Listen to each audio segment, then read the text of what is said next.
CJRed presents Accidental Proposal by CJRed. Chapter 32. Ring the Bells. Hermione was staring at someone in the mirror that she didn't recognize. Sure, she knew it was herself, but whatever the girls had done, she was beautiful. The dress, the veil, the tamed curls cascading down her back, with the front swept off her face. Her eyes had never looked so blue, and her eyelashes were long but soft. She would have to find out what Pansy used on them. Her cheeks had a slight blush, and her makeup was subtle but stunning. Her lips were a soft rose, and charmed so that she didn't chew off the lip stain. She had small white flowers in her hair, and a tiara that Theodore had brought to her that day, saying it had belonged to their mother, and that all brides on her side of the family wore it. It was stunning and amazingly gold, so that it matched the thread on her gown and veil. It also continued the flower theme, as it had jeweled flowers throughout, winking at her with precious stones. To her surprise, the girls had obviously researched Muggle traditions. She had something borrowed, a bracelet from Pansy. Something new, a sweet flower brooch from Ginny and Tracy. Her something blue had made her blush. The girls had gotten her blue garters. Thankfully, however, they didn't know that you could have the groom remove them at the reception. She almost wanted to tell them just to see the horror on Narcissa Malfoy's face, but she had opted the embarrassment wasn't worth getting back at her new mother-in-law. So now here she was standing in the chateau in France, getting ready to ride in a horse and carriage down to the small Muggle church that had been magically expanded to fit all of their guests. The church dated back to the 11th century, and had been in ruins when she had found it on a walk just after Draco and she had moved to France. She had fallen in love at first sight, and a team of workmen had been rebuilding it ever since. As it was on Malfoy land, that meant the workmen were wizards, and while any Muggle looking at the old stone building would still see it falling apart, it had been magically restored to its former beauty. She had thought she would get resistance over holding the bonding ceremony in a Muggle church, but to her shock, Lucius had found it hysterical and happily agreed to redo the warding around the building with Severus so that she could have her bonding in the building. Even Severus Snape had found it ironic, shaking his head and mentioning that it was probably going to be the talk of the wizarding world. A Malfoy married in an old Muggle religious building. Narcissa had tried to talk Hermione out of the entire idea, but the church had been one thing that Draco had stood firm on. He had loved the idea, and the building, saying it reminded him of Hogwarts with its stone, and that they could choose whatever scenes they wanted for the refurbished stained-glass windows. Hermione had never loved him more, and had shagged him into exhaustion that night. She had even said he wanted to surprise her with the windows, and every time she had gone to see the progress, the windows had been magically covered. Hermione took a deep breath, and held her hands to her flat stomach, which felt like it was full of butterflies today. She looked up as the doors opened, and Arthur Weasley walked in. He was escorting her down the aisle, and looked dashing in his Muggle attire, complete with a top hat. He had told her that since it would have been what her own father wore to her wedding, he would do the same. So here he was, dressed in a gray suit that would make an aristocrat proud. Hermione smiled at him and turned, careful of the train so that she could adjust his bow tie. "You look dashing, Arthur," she said sincerely, standing on tiptoes to kiss his cheek. He flushed and grumbled at the compliment, and then held her at arm's length to get a good look at her. "My word, Hermione, you will leave them all speechless. You look beautiful." Hermione smiled and looked back in the mirror. "The girls deserve all the credit. Daphne came up with the embroidery design, and Pansy found the veil, and Ginny found my shoes, and Tracy somehow managed to make my hair look like a work of art." Arthur chuckled. "Dear, I didn't even notice the dress. It's the happiness shining in your eyes. You love him." Hermione looked back and couldn't keep the wide smile off her face, even if she had been threatened with torture. "Oh, Arthur, I love him so much, it sometimes scares me. Of all the wizards in the world, I have fallen for Draco Malfoy. It leaves me either giggling or shivering in fear. I love Draco, but all that comes with him is rather frightening." Arthur nodded, his face serious. "Yes, and it is good that you realize that, and love him all the same. I have had the chance to have quite a few talks with your young man, and I must say his devotion to you is compelling. He won't let you fail, Hermione. He will stand by you through all the ups and downs. He knows this is all new to you and wants to help you any way he can." Hermione's eyes went wide. "I had no idea he talked to you about this." Arthur chuckled, shaking his head. "He sees us as your parents, Hermione. He wanted to reassure us that he was going to make sure you had everything you needed to be Lady Malfoy. He also wanted to partner me on a business venture. He thinks that some of the Muggle artifacts I have been tinkering with could be sold. Offered me a loan to come up with prototypes and find premises in Diagon Alley. I accepted." Hermione rushed over and hugged the wizard, completely forgetting that she shouldn't wrinkle her gown. "Oh, Arthur, I have said this all along. Those radios you come up with for the Order was simply brilliant, and I see a huge market for flying cars." Arthur chuckled as he hugged her, but then pulled her back. "Yes, well, enough about me. Did you eat? How are you feeling? Molly said that you were a bit peckish this morning." Hermione sighed and then rolled her eyes. "I managed some eggs and toast, but you know Molly. If you don't clear your plate, you must be sick. Honestly, I just wasn't that hungry, and I had a bit of fruit and cheese for lunch." A soft knock on the door had them both turning, and Hermione smiled as Harry and Ron came in, both in dress robes and looking dapper. Arthur excused himself, saying he was going to check on the carriage, and left the three of them alone. "You two look wonderful," she said, going over to hug them both. Ron's ears went red, while Harry fidgeted with his bow tie. "Listen, Hermione, Ron and I wanted to give you something. We know we were right gits at first." Ron cut him off, looking embarrassed. "Well, at least I was." Hermione grinned as Harry cleared his throat. "Right, so we thought we could get you something for your wedding day. So, here." Hermione took the box from Harry, looking between her two best friends curiously. Opening it, she found a beautiful golden ring that looked to be made of goblin silver.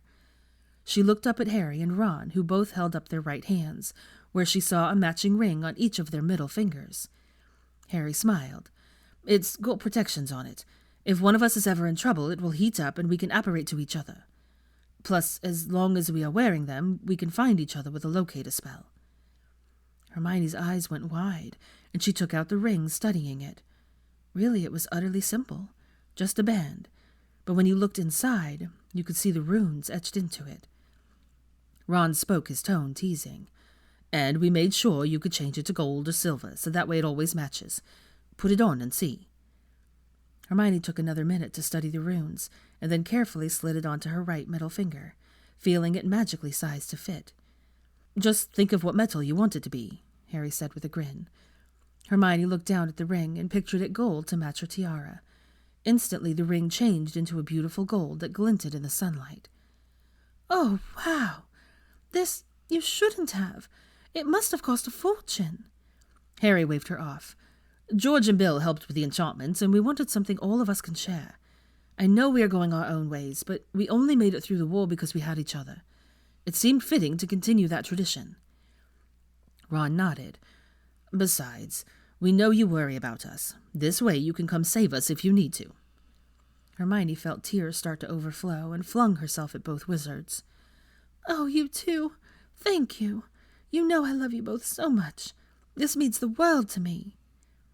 Ron was shuffling, embarrassed, while Harry was a bit pink in the cheeks, too.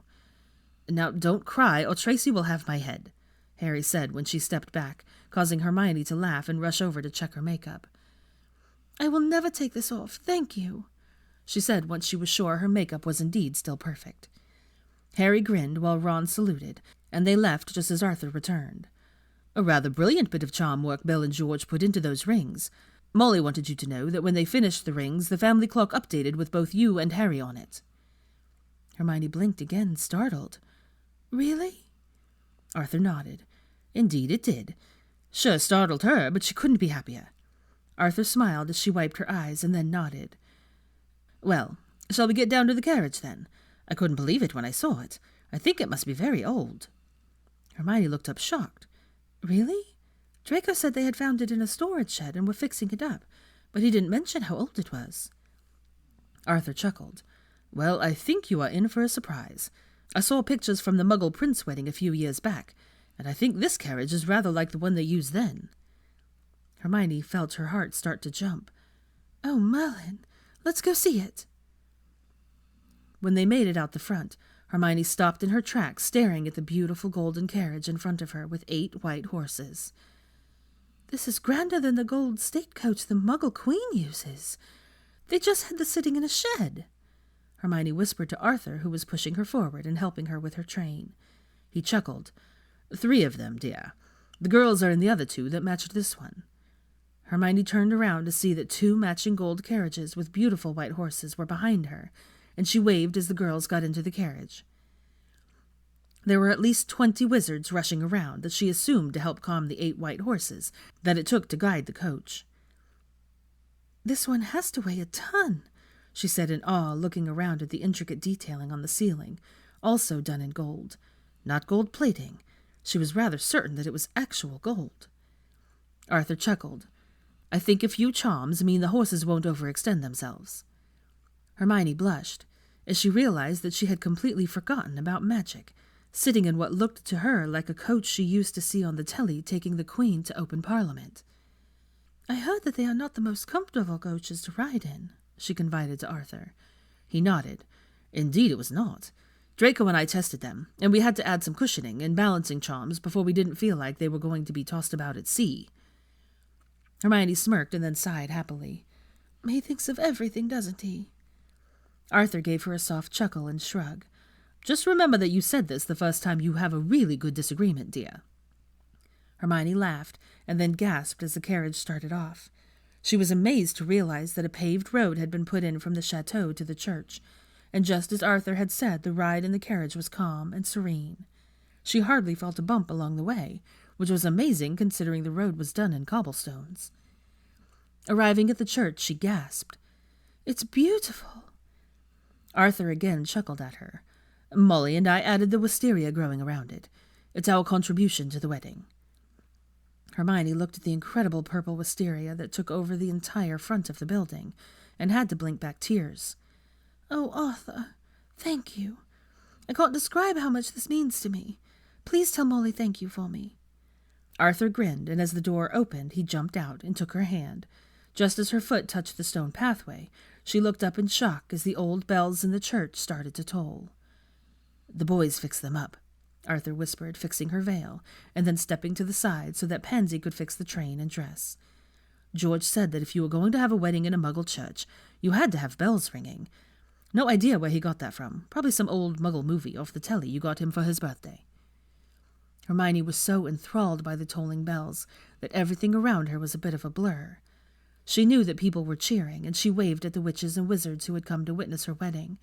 They were behind a magical barrier. Taking her bridal bouquet from Pansy, she gave a weak smile.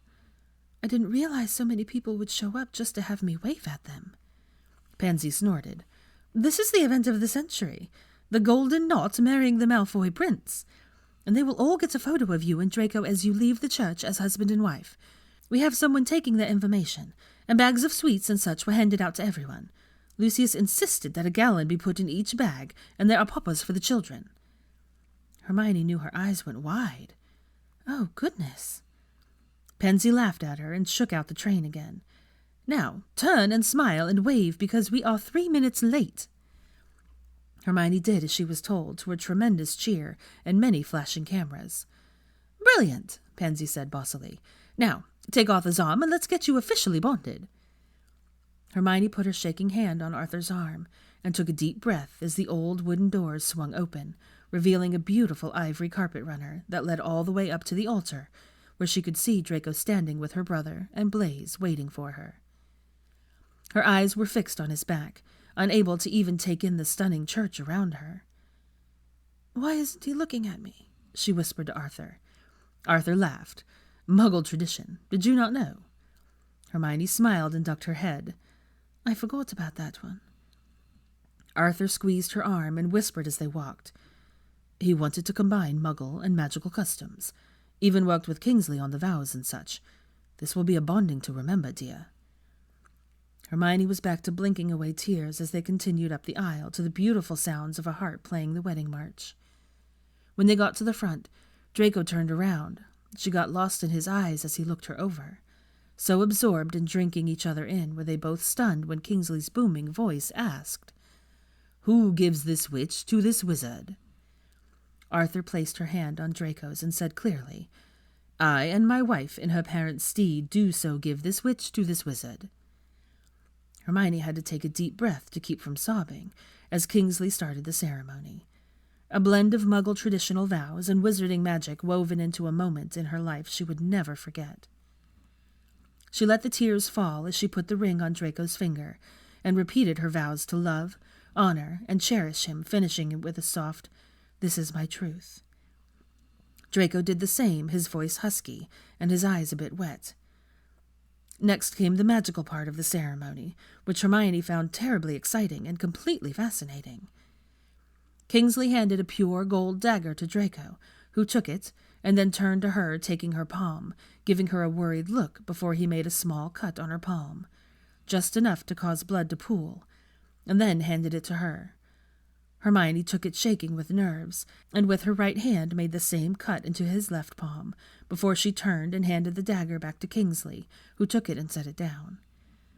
Looking down, she saw their wands were in a gold bowl on the altar in front of them, and clasping their cut hands, Kingsley pulled their joined fists over the bowl, and squeezed until their combined blood landed on both of their wands. Once it did, Hermione gasped as a bluish-white vapor rose from their wands and surrounded them, circling faster and faster, although she felt no wind. Suddenly the vapor turned gold and seemed to settle into them, causing her skin to tingle. The crowd gasped in shock, and Hermione looked to Draco confused. "It's our soul bond," he said in a whisper, squeezing her hand, his tone odd. "No one's vapor turns gold like that unless they have the type of bond we do." Hermione stared at him, awestruck, but was brought out of the moment by Kingsley saying in his regal, deep tone, "Blessed by magic, bonded by blood, kissed by their soul bond, may I present Draco and Hermione Malfoy." Once Hermione turned around, she finally got a good look at the interior decorations of the church. Someone had enchanted Scottish wildflowers into large braided garlands that hung all around the ceiling. Large bunches of wildflowers hung from every pew, and there was even a braided garland of them on each side of the ivory runner. Inside, the wisteria had been enchanted to climb up the walls, and the effect was breathtaking. Hermione took her bridal bouquet back from Pansy and accepted a handkerchief from her new husband. "It's so beautiful," she said on a sob. Draco leaned down and whispered in her ear, "Look at the window, love." Hermione allowed him to turn her so that she was looking at the largest window above the altar, and gasped, falling back into Draco in shock. It was a beautiful work of art, showing two lovers dancing. It looked like a picture from a fairy tale novel, and all of the flowers she had embroidered on her dress were framing the picture of the two lovers. She knew it was meant to be her and Draco. The male had platinum blonde hair, and the female had long curly brown hair with just a hint of red. Then there was the dress, which was a perfect match of her own, just with no train. Draco, however, was depicted wearing a Muggle Tudor-style outfit that made her giggle. There were golden stars raining down from upon them, and they looked as if they were about to kiss. She heard Pansy snort and turned to smile at her friend. "It's stunning," she defended. Pansy rolled her eyes. "If you say so. Personally, I'm about to gag on the sentiment, and we are running late for the reception." Hermione laughed and turned to kiss Draco on the cheek, mindful of their audience. "Thank you." He grinned and lifted their still joined hands to his lips. "The rest are a bit more traditional. We simply restored what was already there." Hermione turned to look at the 4 large windows lining the church and smiled. "What battle is depicted?" Draco shrugged, which he took to mean he had no idea, and grabbed their wands, handing hers to her before he unclasped their hands and healed their cuts. Hermione tucked her wand up the sleeve where her wand holster waited for it. Pansy had teased her about still wearing her holster on her wedding day, but Hermione had refused to take it off. She would never be caught without a wand, even at her own wedding, and she could care less what people thought about it. They made it slowly up the aisle, stopping to greet people as they left. Hermione winked at Severus Snape, who was standing bold as brass in the church on Draco's side of guests. She had been concerned someone would recognize him, but he had assured her no one would. And as he was directly across the aisle from Minerva McGonagall, and she hadn't raised the alarm, She supposed the sneaky spy was correct. He also was not in his normal dark robes or frock coat. Instead, he was wearing a sharp three-piece dress robe-style suit in a pale blue. That alone, in her opinion, would cause anyone thinking he might be Professor Snape to discount the thought as a flight of fancy. Because Professor Snape would never dress up as a French aristocratic wizard. It seemed to take hours to make it back up the aisle. And then the bells started ringing again, and they burst into the sunny day to the cheering of the crowds and flashing of wizarding cameras. Hermione, for once, didn't have to fake a smile. Her delight and love were written all over her face, and to everyone's surprise, Draco Malfoy was even smiling, his manner happy and his attention to his lovely bride causing far more than one witch to feel faint. When she finally tore her gaze away from her handsome husband, it was to find that another golden carriage was waiting for them. This one open so that they could easily be seen, with a red velvet interior. "Exactly how many carriages did you find and refurbish?" she asked with a laugh as he helped her inside. 5, was lazily said by Draco as he gathered up her train, pushing it to the side so that he could sit next to her. "They cleaned up pretty well," he added with a cheeky grin. Hermione laughed, shaking her head at him. "They belong in a Muggle museum." Draco shrugged. "Probably, but I am not sure you could explain where they came from, and how they are in such good condition." He said this with a wink, and took her hand, rubbing over her wedding band. "How does it feel to be Mrs. Hermione Malfoy?" Hermione shivered at his touch, and closed her eyes as the day washed over her. "Blissfully terrifying." Draco threw back his head, laughing. "I would assume you were overwhelmed with the joy of knowing you no longer had to have tea with my mother to plan the wedding." Hermione playfully hit him with her flowers. "Don't think I won't get back at you for abandoning me to the wolves." Draco feigned innocent. "I assumed I wasn't invited, it being a witch's thing and all." Hermione glared at him but then smiled. "You are still a prat. I just happen to love you anyways." Draco snorted at this, but gave a slow nod. "That's rather harsh, but completely fair. I promise, however, that I will make it up to you multiple times tonight in our wedding bed." Hermione went pink, and then sighed as more cameras flashed. "If someone can read your lips, and that is printed in the paper, you are in so much trouble, Draco Malfoy." She smiled as a brief look of horror crossed his face. "I will buy the paper before they print it." Hermione snuggled into his side, chuckling. "You better."